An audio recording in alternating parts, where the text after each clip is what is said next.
We all know the story. A young shepherd, a giant warrior, and a sling. David versus Goliath, the ultimate underdog battle.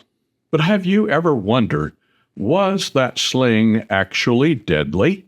Could it really bring down a giant? And did giants really exist anyway?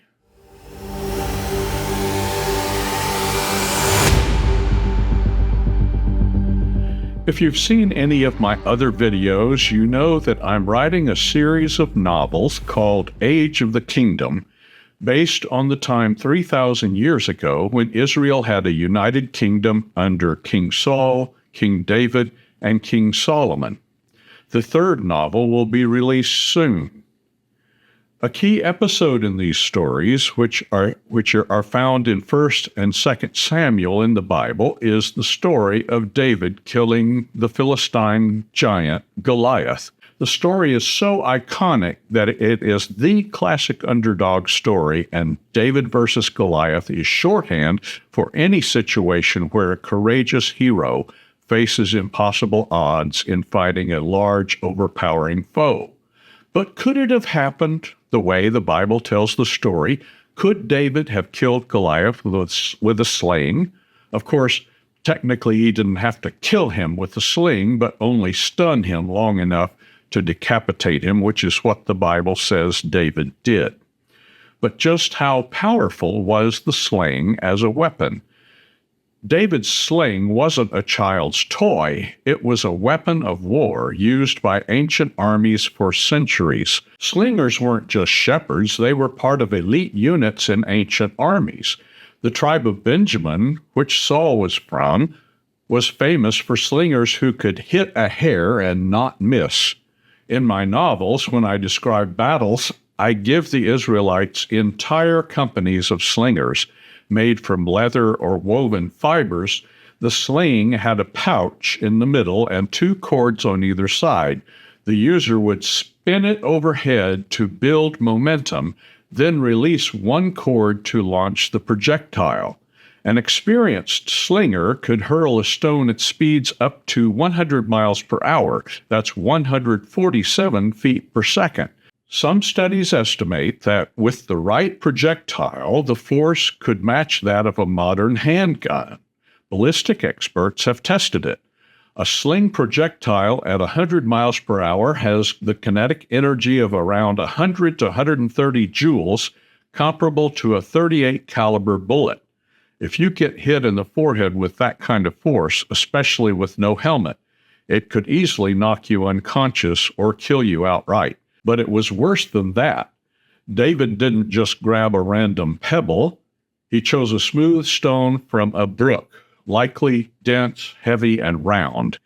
In the ancient Near East, slingers often used lead or barium sulfate bullets when available. But even a river stone the size of a tennis ball could weigh a pound or more.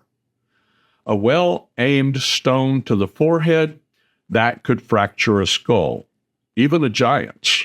1 shot, a smooth stone, a sling spinning with deadly precision, and a giant warrior falls. What do you think? Could David have killed a giant with a sling? Let me know in the comments. And if you appreciate this content, please like and subscribe and hit the bell to be notified each time I post a new video. But even the presence of a giant in the story makes it sound mythological, doesn't it? Did giants really exist? If so, where did giants like Goliath come from? Actually, in the Bible, Goliath is called a champion from Gath, a city known for giant clans. 2 Samuel 21 and 1 Chronicles 20 mention more giants from Gath, possibly Goliath's brothers or relatives. Ishbi-Benob, Soph, and a giant with 6 fingers on each hand and 6 toes on each foot. Some translations call one of these giants Goliath's brother. David's mighty men defeated them too, so Goliath wasn't just one freak warrior, but part of a clan of giants.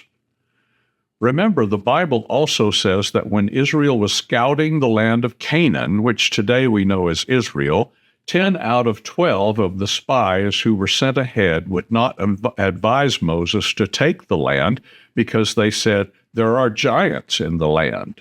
There are three main theories about Goliath and the other giants.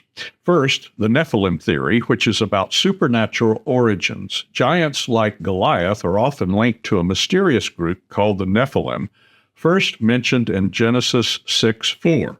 The Nephilim were on the earth in those days and also afterward, when the sons of God went to the daughters of humans and had children by them. They were the heroes of old, men of renown. This passage is cryptic and has sparked a lot of debate, which we don't have time to get into here. Some interpret the term sons of God in Genesis as fallen angels who mated with human women, producing a race of giants. The Amazon Prime series House of David references this interpretation in its backstory for Goliath. So Goliath may have been a descendant of these beings, sometimes called Nephilim or Rephaim or Anakim in later texts. Rephaim and Anakim refer to descendants of Rapha and Anak, two giants from the misty past.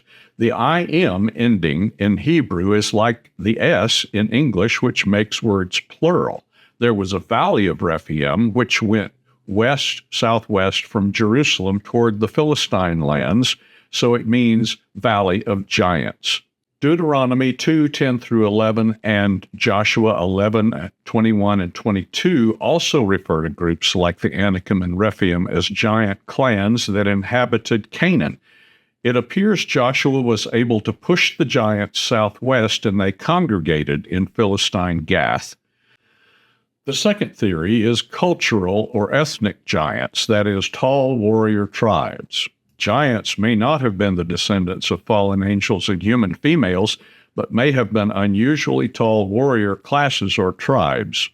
Goliath could have been part of a Philistine warrior elite known for size and strength, possibly due to selective breeding or genetics. His height, as described in 1 Samuel 17, is around 6 cubits and a span, roughly 9 feet 9 inches, or about 3 meters. Though some ancient manuscripts, like the Dead Sea Scrolls and Septuagint, say Goliath was 4 cubits and a span. A cubit was about 1.5 feet, and a span is half a cubit, or 9 inches. So 4 cubits and a span would be 6 feet 9 inches, which is still massive for the time, since most men were likely under 5 feet tall. So why the discrepancy? The Hebrew words for 6 and 4 are nothing alike, so it would have been unlikely that a scribe would have made that error. There must have been 2 versions of the story. The Septuagint was translated in the 3rd century BC, but the Masoretic text of the Old Testament, on which most English translations are based, wasn't formulated until 1,000 years later. We may never know how this discrepancy happened, but the older manuscripts say Goliath was more like 6 feet 9 inches, which is not hard to believe at all. The third theory is symbolic or exaggerated figures. Some scholars believe the giant imagery was literary or symbolic, emphasizing the impossible odds David overcame. Ancient storytelling often used exaggeration to highlight divine intervention and heroism. This theory is the least plausible, in my opinion, because it's obviously just an effort to explain away the Bible's telling of the story.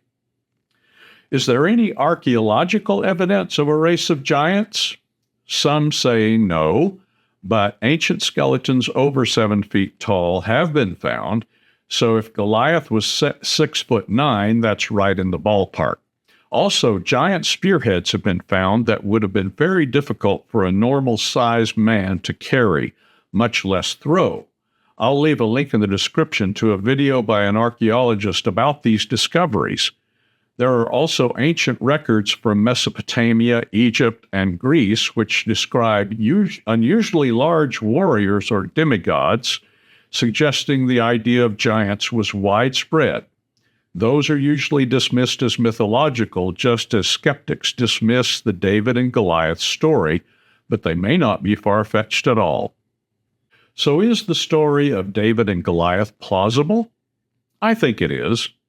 Both the question of the lethality of David's slaying and the presence of giants has been substantiated well enough to satisfy all but the most hardened skeptics.